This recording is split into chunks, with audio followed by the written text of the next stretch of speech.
Bonjour à tous, j'espère que vous m'entendez bien. On va tester les capacités d'insonorisation de cette voiture. Je pensais que c'était un moment important pour qu'on échange, parce que c'est un moment critique évidemment pour notre pays, mais aussi sur un certain nombre de situations qu'on a à gérer au sein de mon cabinet d'avocat, notamment la situation au Sénégal où la démocratie du pays est en jeu et où l'avenir de tout un peuple est pris en otage par les décisions d'un responsable politique majeur. Alors on va attendre que vous connectiez.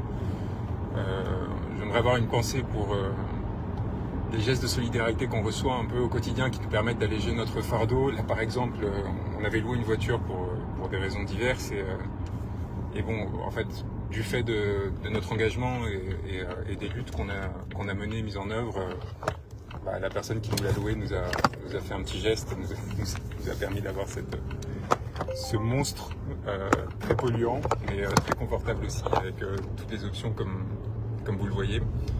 Donc voilà, tout ça pour vous dire que, peut-être commencer par là, pour vous dire qu'on est sur une situation qui est extraordinairement violente, dont on essaye de ne pas vous faire part pour pas vous appesantir, et parce que l'objectif de nos ennemis est justement de nous faire parler de nous, pour finir par lasser les personnes et faire oublier les raisons de notre engagement. Mais je peux vous dire que la situation qu'on traverse est moins en particulier dans cet engagement qui nous a menés à vous défendre collectivement en tant que Gilets jaunes, mais aussi certaines de ces figures les plus importantes comme Maxime Nicole et d'autres, nous coûtent énormément. Les risques qu'on prend en publiant les ouvrages que l'on publie, et notamment Coup d'État, ce manuel insurrectionnel dont on va parler aujourd'hui,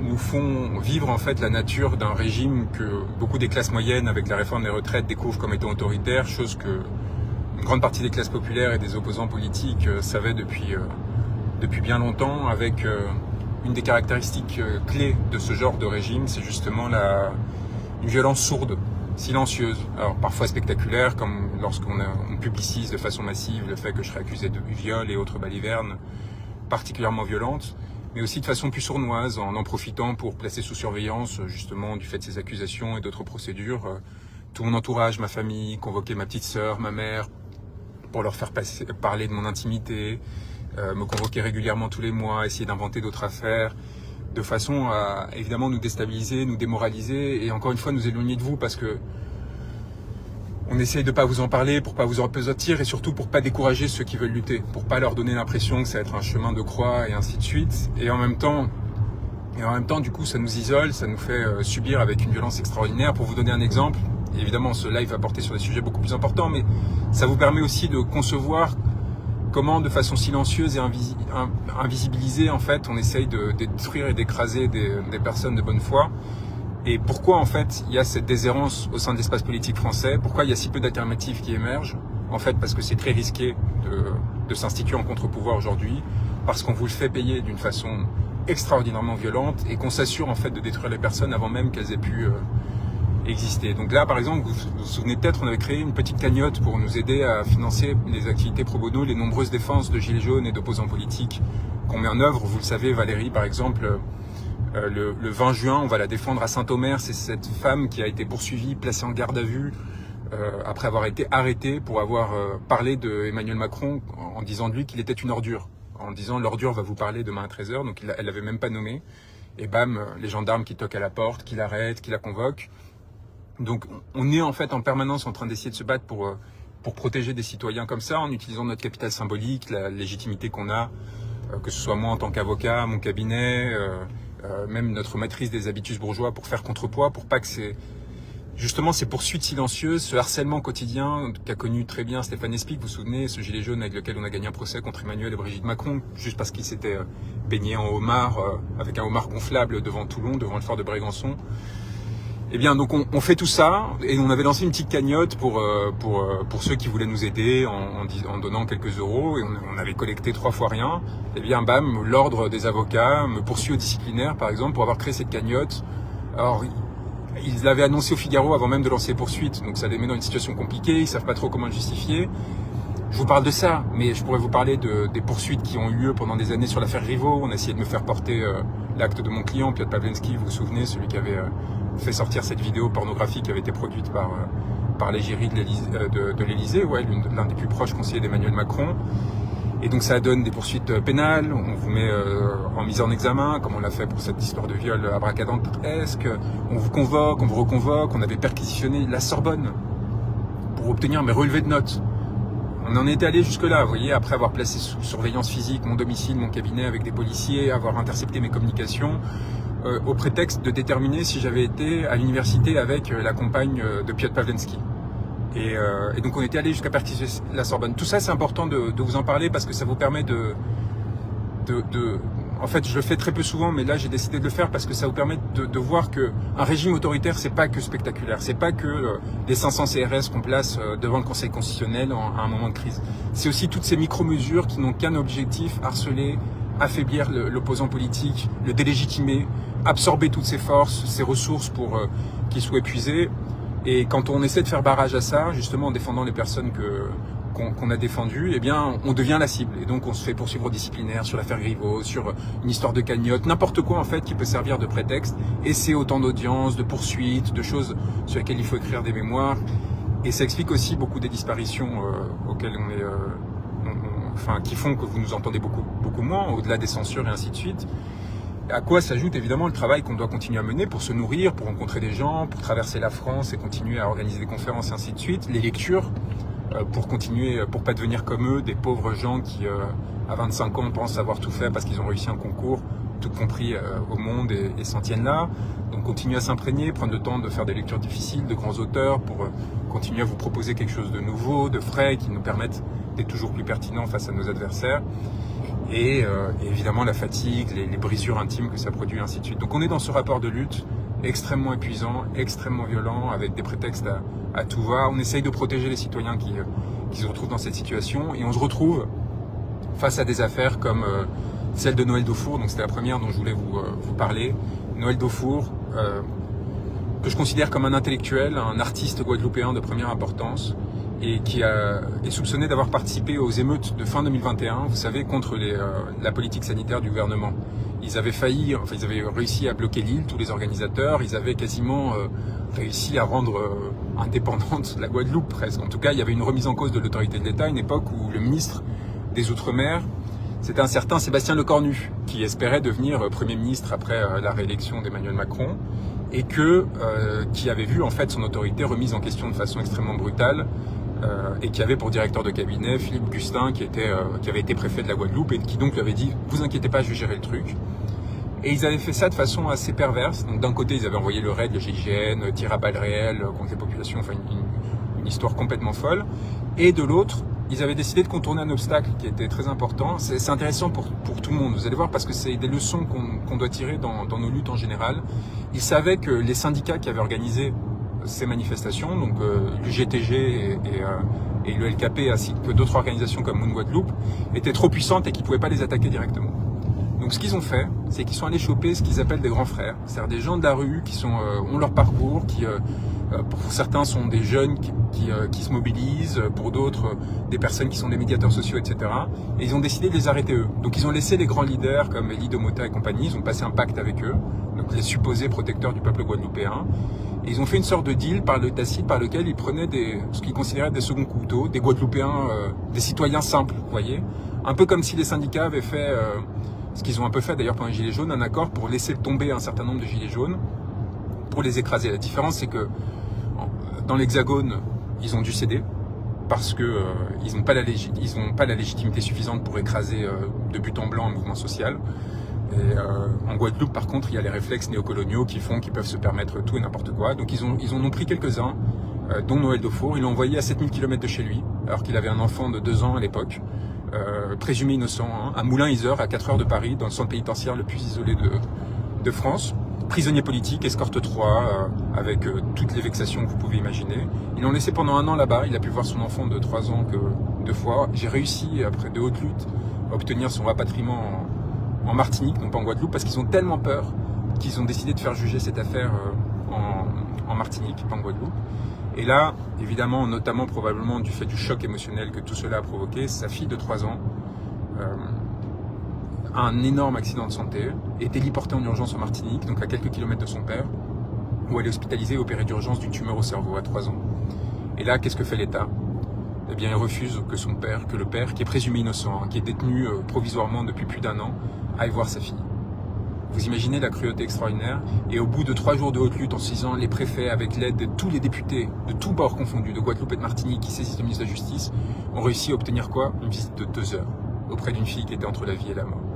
Et j'ai prévenu les autorités, je leur avais dit que si cette fille était retrouvée par son père à l'état de cadavre, eh bien des choses particulièrement graves se passeraient, parce que c'est pas des choses qu'on laissera passer. Et parce qu'il y a des forces sociales qui sont capables de se mobiliser en Guadeloupe face à ce genre d'injustice et qui devraient d'ailleurs le faire. Par miracle, la fille s'est rétablie, évidemment dans une situation que vous imaginez particulièrement catastrophique. Elle a pu aller visiter son père en urgence une fois qu'elle est sortie de la période d'hospitalisation, mais évidemment celui-ci, 15 mois après, reste détenu en tant que prisonnier politique. Pourquoi? Parce qu'on essaye de lui faire payer la révolte de tout un peuple, la remise en cause de l'autorité de l'État et surtout des ambitions personnelles de ce cher Lecornu qui a emporté son très cher Philippe Gustin avec lui au ministère de la Défense où il a été promu. Alors certes, c'est pas l'Élysée, mais quand même. Essayez de voir une émission de Sébastien Lecornu, vous comprendrez le ridicule consistant à ce que des hommes de cette absence de qualité soient aujourd'hui en train de présider à nos destinées. Voilà, donc cet élément qui me semblait important de vous partager sur Defour, sur cette situation qui est scandaleuse, qui est aussi un appel au peuple guadeloupéen à ne pas l'oublier, à ne pas se laisser berner par ces pseudo-leaders qui prétendent les protéger, mais qui n'hésitent pas à passer des accords avec l'État. Soyez à leur côté, n'oubliez pas qu'il y a des familles en souffrance qui sont sacrifiées pour le peuple guadeloupéen dans son ensemble, et qu'évidemment, à travers eux, l'idée c'est de faire passer un message et de vous apprendre à tenir droit, comme on le faisait à une certaine époque avec des personnes qui étaient privées de leur liberté. Donc tenez bon face à ça et défendez-le comme si c'était votre vie qui était en jeu. C'est ce qu'on essaie de faire nous à notre niveau. On multiplie le recours et on ne lâchera pas. Ce Noël Defour, qui est un grand intellectuel qu'on a reproché d'avoir été arrêté en possession d'un livre de Kémy Séba, c'est dire où on en est encore une fois dans l'état de notre pays et de la politique de notre pays. Et bien cet homme doit être protégé. Ça me permet de parler des 2 autres sujets qui me semblaient importants. Le premier, qui est assez similaire, c'est celui des Pentagon Leaks. Vous savez, ces fuites massives qui ont été produites par un gamin de 21 ans qui avait accès à des documents top secrets aux États-Unis, qui portent sur des considérations géopolitiques extraordinairement importantes et auxquelles on a eu accès grâce à cet homme, et que aucun média n'accepte de rendre public. Donc tous font des articles sur le sujet. Ils ont été d'ailleurs obsessionnels sur la quête, j'allais dire la traque contre ce lanceur d'alerte. Ils sont allés le chercher jusqu'à l'identifier avant même que le FBI l'arrête. Ils l'ont dénoncé publiquement. Donc c'est devenu ça le journalisme. On parle du New York Times, de Bellingcat, du Washington Post, des principaux médias du monde entier. Et entre-temps, ils refusaient de rendre public ces documents qui avaient circulé sur Telegram et compagnie. Ils refusent de les rendre accessibles pour une raison très simple. Ils considèrent que c'est top secret et que donc c'est illégal et ainsi de suite, alors qu'ils savent très bien que le premier amendement, en tant que journaliste en particulier, les protège. Pourquoi est-ce que je vous en parle? Pour 2 raisons. D'une part, parce qu'on comprend très bien, en fait, pourquoi est-ce que Wikileaks a été détruit et pourquoi Julian Assange, que j'ai eu l'honneur de représenter pendant plus de 4 ans, avant de passer le dossier à Dupond-Moretti, juste avant qu'il devienne ministre de la Justice, en espérant qu'il aurait un geste pour cet homme parce qu'il était proche de Brigitte Macron, on a vu ce qu'il en a fait. Eh bien, Julian Assange a été détruit et reste enfermé depuis 4 ans et 5 jours, pour être très précis, dans une prison antiterroriste à Londres en attente d'extradition aux États-Unis, après 9 ans de détention dans l'ambassade d'Équateur à Londres, où j'allais le voir régulièrement, et on a été espionné par la CIA, ce qui a été révélé par un consortium de médias internationaux assez tardivement, avec des vidéos de nos rencontres qui ont été rendues publiques, des opérations, de tentatives d'enlèvement, projets d'assassinat qui avaient été discutés entre le directeur de la CIA et le président des États-Unis. Ça a été un choc pour beaucoup quand ça a été révélé. Nous, on savait très bien ce qui nous arrivait parce qu'on le vivait au quotidien, l'oppression et la violence d'avoir une équipe spécialement dédiée pour nous de la plus puissante agence de renseignement au monde, et surtout l'absence de protection que l'État français nous offrait alors. Ça a été extraordinaire. Ça a été un soulagement extraordinaire que ce soit révélé, que les documents qu'il prouvait soient révélés, parce qu'évidemment on essayait de dire non mais vous êtes complotistes, etc. Vous vous souvenez toujours toutes ces forces de l'ordre qui là ont dû se taire parce qu'on a eu les preuves en fait qu'on avait été directement ciblé par ces individus au plus haut sommet de l'État américain. Le directeur de la CIA, Mike Pompeo, en ayant même parlé publiquement après avoir dit que Wikileaks était une menace équivalente à celle d'Al-Qaïda. Et pourquoi est-ce qu'en fait Wikileaks faisait tellement peur? Parce qu'ils étaient les seuls à avoir le courage de rendre public ces informations. Ils rompaient en fait avec cette forme d'omerta organisée que l'ensemble des médias qui sont en partie, en tout cas en France, financés par grâce à nos impôts et qui sont détenus par les oligarques que l'on sait en France. Aux États-Unis, c'est légèrement différent, mais pas tant que ça. Et les grandes puissances sont aussi à leur chevet, que ce soit Carlos Slim ou d'autres, ou Jeff Bezos pour le Washington Post.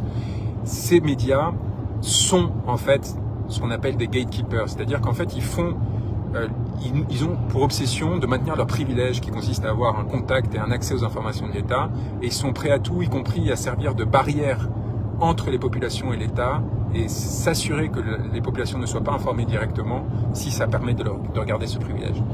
L'extraordinaire de Wikileaks, c'est qu'en rendant public des milliers de documents, des centaines de milliers de documents, et en permettant à chaque citoyen, chaque chercheur, chaque journaliste d'y avoir accès directement sans en passer par un article qui lui-même en ait tiré les éléments qui lui semblaient importants, eh bien Wikileaks a permis de découvrir des années après la publication des dits documents, des choses qui étaient passées inaperçues initialement. Vous voyez, les journalistes, ils veulent absolument garder ce monopole sur l'analyse et le décryptage, ils veulent décider ce qui est important ou pas. Wikileaks, au contraire, donnait de l'information, et en donnant de l'information, évidemment, qu'est-ce qu'il faisait? Il donnait du pouvoir aux citoyens. C'est comme ça que les Macron Leaks, qui dans un premier temps avaient semblé assez insignifiants, nous avaient permis de comprendre que la taxe carburant n'avait pas du tout vocation à servir des dispositifs écologistes comme le disait le gouvernement, mais à financer le CICE, ces exemptions d'impôts pour les plus favorisés. Et donc, vous voyez, cette puissance extraordinaire que ça donne au peuple est particulièrement subversive, elle est subversive pour les États-Unis, mais aussi pour les Russes et toute autre puissance. Pourquoi? Parce qu'évidemment, ça révèle d'un côté, évidemment, la capacité de surveillance, les interprétations qui peuvent en être tirées, le niveau de pénétration des appareils de pouvoir, mais aussi du côté des appareils de pouvoir pénétrés, en l'occurrence principalement les Russes, mais aussi d'autres, comme je vais vous en le dire dans un instant, ça leur permet tout simplement, de découvrir comment ils fonctionnent, comment est-ce qu'ils accaparent le pouvoir, et ainsi de suite. Et donc, qu'est-ce qu'on a fait? En hommage à Julian Assange, j'ai réussi à récupérer l'ensemble de ces documents et les publier sur Twitter. Sur Twitter, avant qu'ils soient censurés, donc je vous invite à y aller. Je vous invite surtout à les copier, à les télécharger, à les redistribuer. Et ça permet de casser complètement ce fantasme et cet argument bidon de la part des journalistes américains, mais états-uniens, mais aussi français, parce que les médias français n'ont pas rendu public, n'ont pas rendu directement accessibles ces documents aussi, qui sont des documents produits par la CIA, top secret, classifiés, par le Pentagone, par l'ensemble des grandes organisations états-uniennes qui participent en fait à notre exploitation et à notre oppression. Eh bien, ils disaient, mais non, mais on peut pas, on court des risques légaux, il faut casser cette peur. Et la façon de casser cette peur, c'est de montrer l'exemple, c'est comme ça, moi j'ai été formé politiquement par Julian Assange à ces sujets, et je sais très bien en fait que la meilleure façon de protéger les lanceurs d'alerte et de s'assurer qu'ils ne paieront pas de conséquences, ni eux ni nous, parce qu'on aura révélé la vérité, qu'on se sera contenté de rendre publiques des informations réelles, eh bien ça consiste tout simplement à prendre notre courage à deux mains et à le faire à notre tour. Et donc en le faisant en fait, et dans l'espoir qu'il ne nous arrive rien en voie de conséquence, eh bien qu'est-ce qu'on fait? Eh bien on retire du pouvoir à nos ennemis. En fait, on démontre que les craintes étaient infondées et on donne du courage à tout le monde. Et on normalise quelque chose qui avait l'air d'être exceptionnel. Et oui, on a rendu public des documents qui appartenaient à la CIA, qui sont aujourd'hui encore classifiés secrets. Eh bien oui, et alors on survient, on a survécu. Et si on n'y survit pas, eh bien ça serait bien la preuve qu'il y a quelque chose à changer dans ce système. Et donc dans les deux cas, en fait, une opération qui semble politiquement extraordinairement importante. Et ces documents, c'est pas seulement sur le principe, même si évidemment, vous imaginez, c'est la raison principale qui m'amène à agir de cette façon. C'est évidemment rendre hommage à Julian Assange, prendre son relais et s'assurer qu'évidemment la flamme qu'il a allumée ne sera pas éteinte. C'est aussi pour comprendre sur le fond des choses aussi extraordinaires, par exemple, que sur la guerre au Yémen. Alors on a des éléments de toutes sortes. Ça nous permet par exemple de découvrir qu'il y a aujourd'hui très exactement 1631 soldats de Wagner, donc des mercenaires russes, sur le sol malien aujourd'hui.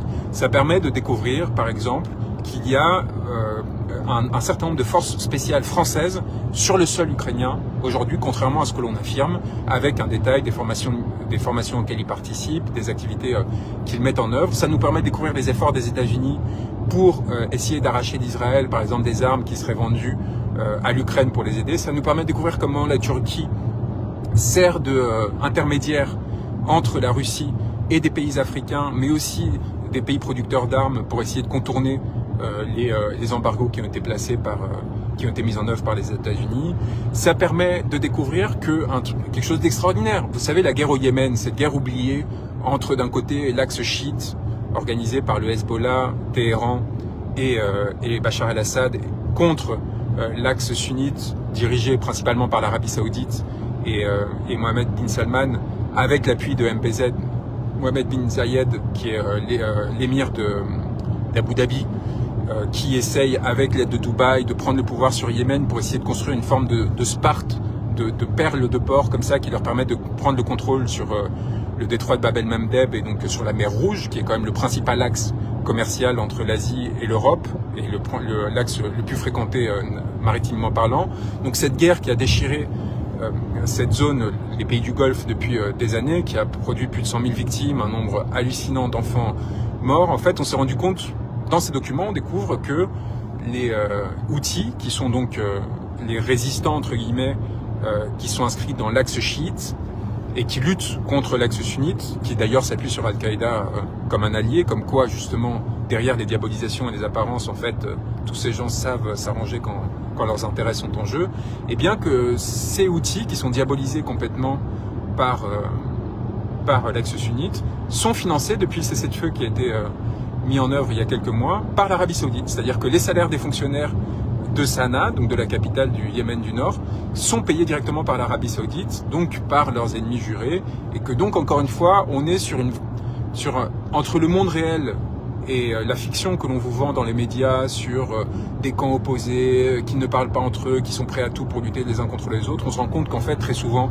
il y a derrière les scènes des arrangements qui sont cachés aux populations, et qui en l'occurrence sont cachés aux populations locales, qui sont évidemment les principales victimes de ces faux arrangements. Donc ces documents sont extraordinaires, ils permettent de découvrir, mais de découvrir par vous-même, voyez. Cet élément, par exemple, il n'a pas fait l'objet de traitement journalistique, alors que les journalistes y avaient eu accès, et c'est en les lisant moi avant de les rendre publics que je m'en suis rendu compte, et je me suis rendu compte qu'ils faisaient très, très probablement volontairement l'impasse sur ce document. Il y a d'autres éléments qui permettent de découvrir que les États-Unis ont mis sous surveillance le secrétaire général de l'ONU et surveillent chacune de ces communications, mais aussi qui montrent que les États-Unis ont accès à des communications à l'intérieur du ministère de la Défense russe, ce qui leur permet de savoir en avance tous les projets d'offensive qui sont mis en place par les Russes, ou par exemple découvrir les mesures qui ont été prises par les États-Unis avec l'Ukraine pour préparer une contre-offensive au cours du printemps, donc qui devait intervenir, et la question c'est est-ce qu'après la publication de ces éléments elle va encore se maintenir, entre mai et juin, avec tous les éléments qui étaient en place, les livraisons d'armes françaises, anglaises et ainsi de suite, qui avaient pour vocation à participer à tout ça. Donc c'est une bombe, mais c'est une bombe si l'accès est donné aux citoyens, parce que sinon, évidemment, les médias vont faire un traitement partial, en choisissant chacun leurs extraits préférés, et surtout, à aucun moment, on pourra vérifier. On pourra vérifier si le traitement qui en est fait est juste, et surtout s'ils disent la vérité. Et donc du coup, ça va nourrir des théories diverses et variées, ça va créer de l'inquiétude, ça va troubler les personnes qui n'ont pas confiance, et ils ont raison dans les médias tels qu'ils fonctionnent aujourd'hui. Et évidemment, du coup, derrière, une ineffectivation politique qui va faire que ces publications n'ont pas de résultat. Donc je vous invite vraiment à les répercuter, à aller les chercher donc, sur mon compte, et surtout évidemment, on a vérifié l'authenticité de ces documents, parce qu'il y en avait quelques-uns qui avaient été falsifiés volontairement pour essayer, apparemment par des hackers russes, dans le but d'éviter les conséquences qu'ils pourraient avoir, parce que c'est des leaks, c'est des fuites qui touchent à la fois aux intérêts des États-Unis et des Russes et des Français. Tout le monde est gêné au sein de ces grandes puissances par ce qui se passe. Donc ils essayent de lancer des contre-campagnes de désinformation pour essayer de leur retirer une effectivité politique. Et donc évidemment, nous, notre force, ça consiste tout simplement à lire dans le texte ce qu'ils écrivent, ce qui nous permet de nous rendre compte qu'ils sont très souvent en fait à la ramasse aussi. Ils font des erreurs dans ces documents. Ils font des erreurs, parfois ils font des interprétations qui sont complètement erronées. Ça nous permet aussi de nous rendre compte qu'en fait on est face à des pouvoirs qui ont évidemment énormément de moyens, mais qui n'ont pas non plus une capacité d'oppression aussi écrasante qu'on pourrait le penser. Et donc cette forme d'autonomisation, elle m'apparaît essentielle. Voilà, donc vraiment j'espère que le message va passer, que ça va être répercuté, et ça me permet d'arriver à l'avant-dernier sujet, la situation d'Ousmane Sonko, principal opposant au pouvoir actuel au Sénégal, dans la perspective des élections de février 2024, et qui fait l'objet d'une oppression physique, judiciaire extraordinaire, avec l'arrestation encore il y a quelques jours de son secrétaire général, de son parti, du PASTEF, qui est encore aujourd'hui placé en garde à vue, un procès en appel sur une affaire de diffamation sans aucun intérêt, absurde et ridicule. En première instance, l'ensemble de ses avocats avaient été évacués, j'avais été expulsé du Sénégal, alors que j'avais été invité à le soutenir et et à le représenter devant ce tribunal. En arrivant à l'aéroport, 7 policiers en armes m'avaient accueilli, donc c'était il y a un peu moins d'un mois, et m'avaient immédiatement placé dans une cellule en m'intimidant avant de me renvoyer en France, évidemment avec l'accord de l'Élysée, qui avait envoyé une délégation 3 jours avant pour voir comment gérer cette situation, avec une inquiétude très très forte de la France face à éventuellement la perte de contrôle sur le Sénégal,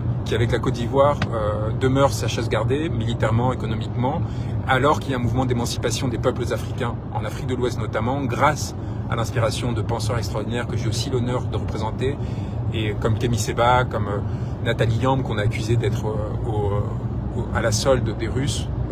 Ce qui m'a inquiété dans un premier temps, et donc j'ai pris beaucoup de temps avant de décider s'ils les représentaient ou pas. Je savais aussi qu'ils avaient en tout cas en ce qui concernait Kémy, une origine idéologique qui était très opposée à la mienne, et j'ai vu en fait émerger chez eux un discours panafricaniste, souverainiste, extraordinaire. Et extraordinaire, pourquoi est-ce que je vous en parle? Parce que très en écho avec les combats des Gilets jaunes. Très en écho avec les combats des Gilets jaunes qui revendiquent en fait un pouvoir au peuple, un retour à la souveraineté, une fin des allégeances et des dépendances vis-à-vis de toute forme de pouvoir.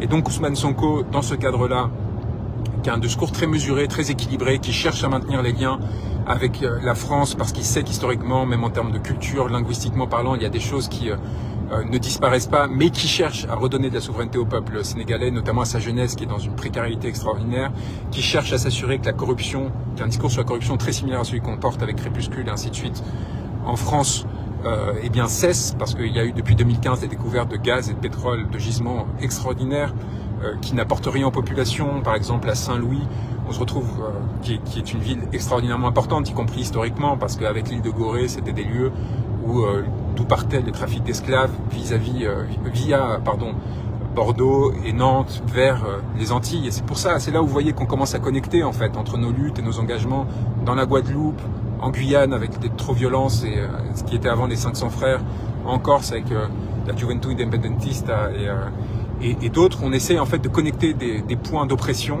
qui, comme les Gilets jaunes en fait, ont été les victimes beaucoup plus que les gagnants de systèmes politiques ces derniers siècles qui ont profité principalement aux élites. Et donc avec à Saint-Louis, pourquoi est-ce que je vous parlais de Saint-Louis, des concessions gazières extraordinaires qui ont été trouvées et aucune rétribution économique pour les populations locales, avec des femmes qui en sont réduites à la prostitution tellement elles sont précarisées, alors même que c'était une ville extraordinairement riche, parce que c'était une des principales ressources halieutiques de la région, c'est-à-dire qu'il y avait des poissons à ne pas savoir quoi en faire, il y avait de la pêche à ne pas savoir quoi en faire, et cette pêche a été en partie interdite, mais historiquement, depuis des siècles, elle a été interdite à cause de ces explorations gazières. On a promis des emplois locaux, alors qu'on sait très bien en fait que les installations d'hydrocarbures ne bénéficient en termes d'emploi qu'à des gens qui viennent de l'étranger, des techniciens très qualifiés, avec très peu d'emplois locaux, et évidemment pas l'envie ni le temps de créer des formations techniques de haut niveau qui permettraient sur le long terme de permettre encore une fois au Sénégal d'obtenir, de retrouver sa souveraineté. Donc on se retrouve avec une explosion des richesses au sein d'une ultra-élite concentrée dans certains quartiers de Dakar, qui roulent dans des voitures rutilantes, qui bénéficient de la manne pétrolière et gazière grâce au contrôle sur les contrats et les corruptions qui s'en déduisent.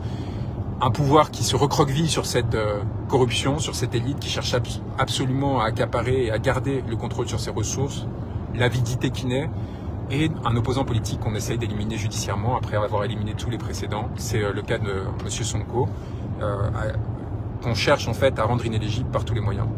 Alors honnêtement, demain, donc audience d'appel sur cette affaire en diffamation, l'Élysée qui essaie de calmer les choses, qui essaie de maintenir le contrôle, parce qu'ils savent très bien, ils ont peur de Sonko, ils ont peur de celui qu'on appelle déjà président au Sénégal, parce qu'ils savent très bien qu'en fait, si les élections sont organisées de façon légale et légitime en février, eh bien, il écrasera le pouvoir actuel et gagnera très largement parce qu'il a réussi à constituer autour de lui plus d'une centaine d'organisations de la société civile et de partis politiques pour représenter en fait un renouveau pour le Sénégal et lui redonner une puissance extraordinaire. Et donc, ils veulent l'éliminer par tout moyen, mais ils savent très bien aussi que si Sonko décide à un moment d'appeler le peuple sénégalais à se lever et à s'insurger, ce peuple se lèvera. Et ce peuple sénégalais qui nous a donné des leçons extraordinaires, mais extraordinaires, en sacrifiant certains des leurs.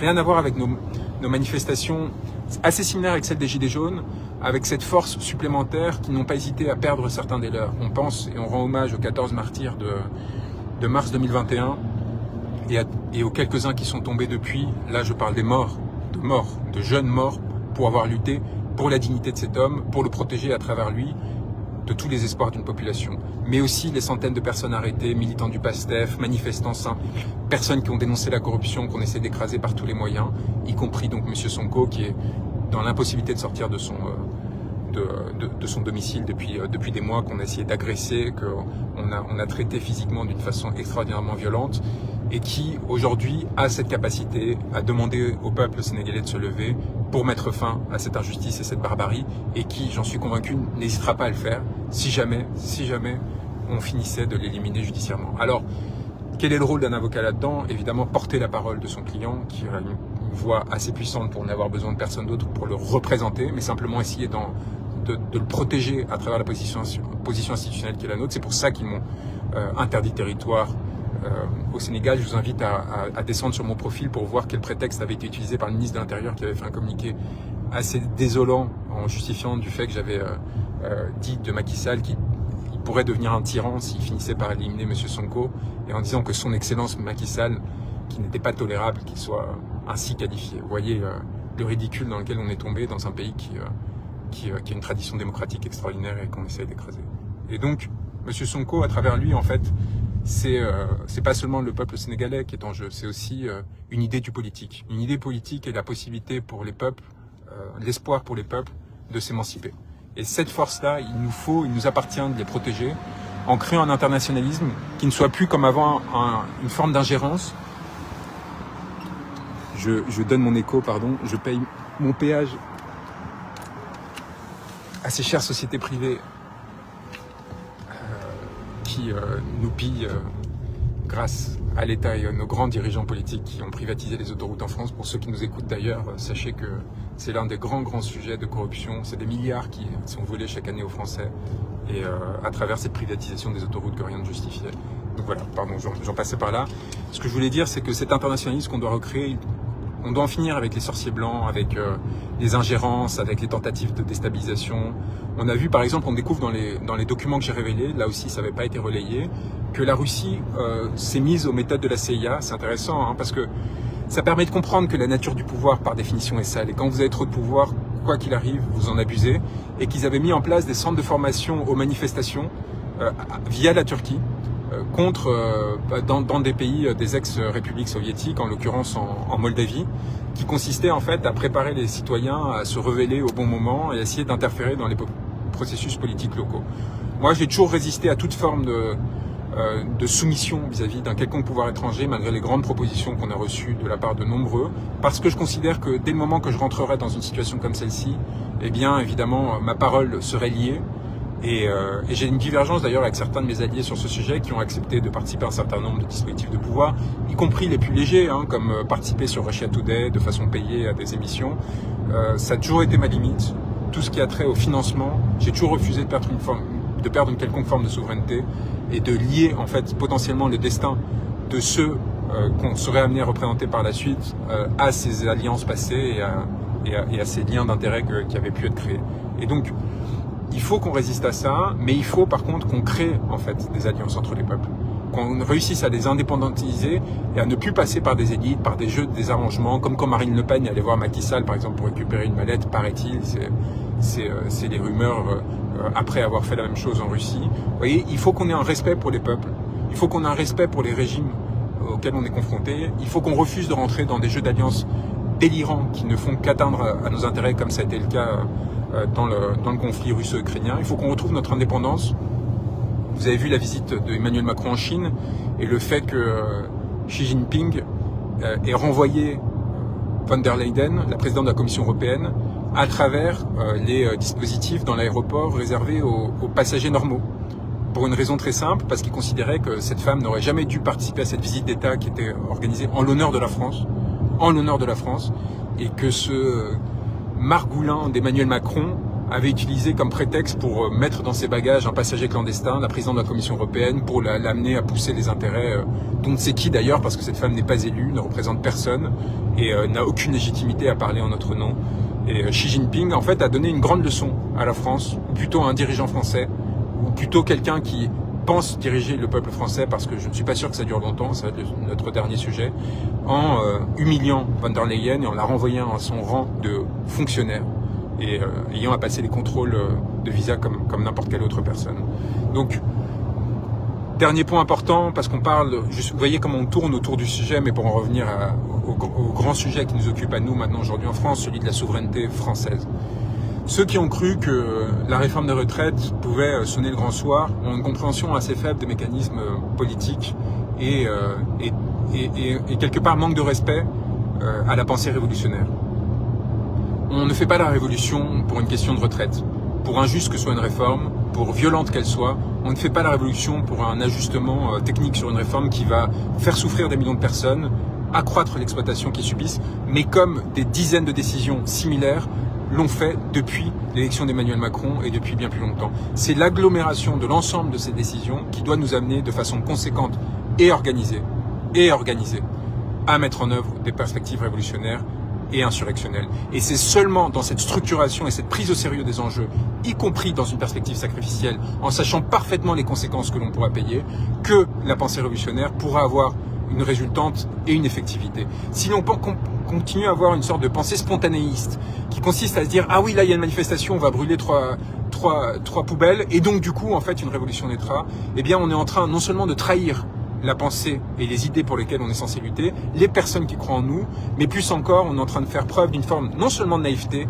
non seulement d'idéal romantique quelque peu dépeuplé, mais aussi quelque chose de plus grave, on fait en fait preuve d'une forme de narcissisme, dans laquelle en fait notre organisation et notre engagement ne servent avant tout qu'une chose, nous montrer comme étant du côté du bien et pas de façon conséquente organiser une dynamique révolutionnaire. Cette dynamique révolutionnaire, j'ai voulu la soutenir, l'appuyer, la nourrir à travers un manuel, un guide insurrectionnel qui s'appelle Coup d'État, qui vient de paraître grâce au courage extraordinaire de mon éditrice Marion Mazoric, que je tiens à saluer, fille d'un très grand historien des révolutions. Les chats ne font pas des chiens, et qui a osé publier cet ouvrage, qui à mon avis est cardinal, qui donne des instruments, qui va être accompagné d'un autre texte que je vais mettre en libre accès, qui s'appellera La méthode et qui permettra de réfléchir sur les techniques à mettre en œuvre pour provoquer cette bascule que l'on recherche tous, nous qui sommes engagés depuis des années et qui savons la nature du pouvoir auquel on est confronté de façon structurée et qui permettra de déboucher sur des résultats et non pas seulement des images spectaculaires qui nourriront in fine l'ennemi. Cet ouvrage déploie non seulement une pensée, mais donne des instruments très pratiques pour mettre en œuvre cet ébranlement. Et c'est pourquoi on a décidé non seulement de le sortir en librairie, mais de le mettre en libre accès, gratuitement. On a mis en place, des gens en fait l'ont fait, ont immédiatement scanné le livre dès la sortie, c'est incroyable, ils ont fait cet effort-là. Ils ont créé un QR code, ils ont commencé à distribuer le lien, et on les a soutenus, on les a relayés pour une raison très simple, il va falloir une masse critique pour amener à cette bascule. Et cette masse critique, après avoir fait cet effort de dévoilement avec Crépuscule, puis après avoir construit un programme révolutionnaire à partir des revendications des Gilets jaunes dans Abattre l'ennemi, eh bien elle a besoin, pour la mettre en œuvre, pour provoquer justement les changements, pour cibler les lieux qu'il faudra cibler et utiliser les méthodes qu'il faudra utiliser, les connaître et les diffuser, il faut justement que ça tourne. Et il faut absolument que vous nous aidiez en faisant tourner cet ouvrage, que ce soit sa version physique ou sa version en ligne, gratuite, pour qu'un maximum de personnes soient au courant et qu'à partir de là, elles s'organisent en groupuscule pour le moment venu, au moment où il faudra justement, où il y aura une masse critique suffisante de Français pour justement créer un rapport de force avec le pouvoir, eh bien provoquer une bascule qui ne se contentera pas d'obtenir telle ou telle décision favorable, parce qu'on voit bien, l'objectif des syndicats qui essaient de nous appeler au 1er mai en se contentant du 1er mai, ou un certain nombre de forces politiques qui consistent juste à obtenir une décision favorable. L'espoir même qui a été placé dans ce Conseil constitutionnel dit quelque chose de l'absence de radicalité et même de pensée politique de ces gens-là. Qu'est-ce qui serait passé si le Conseil constitutionnel avait retoqué la loi? Eh bien, quelque part, ça aurait été pire. Parce que ça aurait permis, en fait, à cette structure-là de se préserver. Ça aurait permis au pouvoir de continuer, en fait, à mettre en œuvre son oppression. Et donc, on serait retrouvé dans cette situation qui aurait été potentiellement encore plus délétère que l'actuelle. Si on considère que la bascule peut intervenir, si on y a un quelconque espoir et que donc un monde nouveau, bien plus beau, peut émerger. J'ai mis ma vie et pris des risques énormes en publiant cet ouvrage. Je vous demande dans un premier temps de le respecter. Je sais que c'est une parole d'autorité qui n'est pas forcément agréable à entendre, mais je vous demande, en le lisant, de prendre conscience de ce que ça peut produire et des risques qu'il faut prendre et peut-être de la forme de courage insensé qu'il faut avoir à se lancer dans cette aventure. Je vous incite à aller à son 3e chapitre directement pour ceux qui n'ont pas envie d'entendre une forme de littérature qui leur expliquerait quel est le monde ou ainsi de suite, parce qu'ils savent très bien pourquoi ils veulent s'indigner, pourquoi ils veulent se battre et pourquoi ils veulent provoquer une bascule et une révolution. Et à partir de ce 3e chapitre, de commencer à réfléchir aux façons de mettre en œuvre, de façon organisée, au bon moment, collectivement, pour cette fois s'assurer que, contrairement à l'acte 3 des Gilets jaunes, où on s'est retrouvé au pied de l'Élysée, et c'est nous qui avons reculé, c'est nous qui aurions pu faire tomber ce pouvoir, et c'est nous qui avons décidé, parce que nous n'étions pas prêts de reculer, pour cette fois provoquer cette bascule. J'espère que vous serez à nos côtés, j'espère que vous le partagerez, j'espère que vous aurez cette générosité pour vous, pour les autres, quelle que soit votre position sur la question, et surtout votre volonté ou non de s'engager. On a besoin de vous, on a vraiment besoin de vous. On fait face à un appareil de pouvoir qui est extraordinairement violent, qui est capable de tout, qui est capable de détruire les intimités, la vie sociale, la réputation, les conditions professionnelles, avant d'oser assumer une confrontation politique réelle et mettre en prison les personnes du fait de ce qu'elles pensent. Et on a besoin de cette force collective, on a besoin que vous soyez présents pour nous, comme le peuple sénégalais, encore une fois, l'a été pour Ousmane Sonko, quand il a été ciblé politiquement par l'État, pour le détruire, en essayant de détruire sa réputation, puis sa carrière, puis enfin lui retirer sa liberté. On manque de ça en France. On manque de cet engagement, on est beaucoup sur les réseaux, on est beaucoup à s'indigner, mais il faut qu'on devienne plus conséquent, il faut qu'on se rende compte que face à ce pouvoir, ce n'est ni via l'élection, ni via des manifestations qui sont organisées de façon à paraître comme des sortes de marches pacifiques que l'on va obtenir quoi que ce soit pour défendre nos intérêts, pour défendre le devenir de nos enfants. Et je vais le dire et le redire, l'enjeu, c'est que nous ne devenions pas des esclaves de la prochaine étape de la mondialisation. L'enjeu, il est existentiel aujourd'hui. Il faut que vous entendiez ce message, il faut que vous le relayiez, il faut que chacun fasse des efforts pour découper les morceaux qui l'intéressent, les partager. Nous sommes à ça, par perte de souveraineté successive, de devenir les esclaves d'un nouveau monde qui sera dominé par des puissances étrangères et qui nous retireront le peu d'assises et de confort que l'on a eu et que l'on a construit à travers de nombreux sacrifices, à travers les âges. Et ceux qui nous menacent de devenir des esclaves, c'est des élites qui profitent du pillage de ce pays et qui savent très bien qu'au moment venu, elles pourront s'exfiltrer grâce à leur fortune, grâce à leur relais à l'international, et elles pourront se protéger des conséquences de cette destruction de notre pays. Il y a un enjeu existentiel pour la France aujourd'hui et il faut que vous engagiez non seulement pour votre condition personnelle et matérielle, mais pour le devenir de tout un peuple, de toute une culture qui est aujourd'hui menacée d'annihilation, et évidemment pour nos enfants et pour ceux qui nous succéderont. Je vous embrasse très fort, j'espère que vous serez nombreux pour nous accompagner, pour nous soutenir, parce que contrairement à d'autres, on ne cède pas à la facilité, on tient un discours qui est raisonnable, qui est fondé sur les faits, on se bat pour continuer à être en contact avec les institutions. J'ai réussi à arracher une victoire contre le Conseil constitutionnel en faisant annuler une élection il y a 2 mois, en plaidant notamment l'abstention trop élevée. Donc on continue. J'ai plaidé devant Fabius et Juppé. On continue en fait à se mettre en première ligne, à la fois dans les manifestations, y compris aux côtés de ceux qui sont le plus exposés et ont mis à vue et on le sait, mais aussi dans les institutions pour pouvoir continuer à vous rapporter et à vous donner des éléments de compréhension qui vous permettent, sans fantasme, de façon très objective et vérifiée, de vous appuyer sur nous en tant que sentinelles pour pouvoir construire votre pensée politique et éventuellement votre émancipation. Mais on a besoin en retour que vous aussi vous deveniez nos sentinelles, que vous aussi surveillez ceux qui nous surveillent et que vous nous protégiez lorsque l'on en aura besoin. Je vous embrasse très fort, je pense à vous et je suis très optimiste pour les mois qui viendront, avec ou sans nous, quel que soit mon devenir personnel, je sais que vous aurez. Seule la lutte libère, comme nos compagnons sénégalais le savent. Pensez.